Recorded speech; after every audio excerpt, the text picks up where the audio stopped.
एक मेंढकों की टोली जंगल के रास्ते से जा रही थी। अचानक दो मेंढक एक गहरे गड्ढे में गिर गए। जब दूसरे मेंढकों ने देखा कि गड्ढा बहुत गहरा है, तो ऊपर खड़े सभी मेंढक चिल्लाने लगे, तुम दोनों इस गड्ढे से नहीं निकल सकते, गड्ढा बहुत गहरा है, तुम दोनों इसमें से निकलने की उम्मीद छोड़ दो।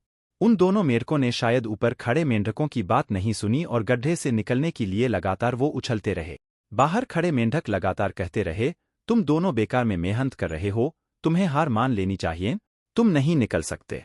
गड्ढे में गिरे दोनों मेंढकों में से एक मेंढक ने ऊपर खड़े मेंढकों की बात सुन ली और उछलना छोड़कर वो निराश होकर एक कोने में बैठ गया। दूसरे मेंढक ने प्रयास जारी रखा, वो उछलता रहा जितना वो उछल सकता था। बाहर खड़े सभी मेंढक लगातार कह रहे थे कि तुम्हें हार मान लेनी चाहिए, पर वो मेंढक शायद उनकी बात नहीं सुन पा रहा था और उछलता रहा और काफी कोशिशों के बाद वो बाहर आ गया। दूसरे मेंढकों ने कहा, क्या तुमने हमारी बात नहीं सुनी?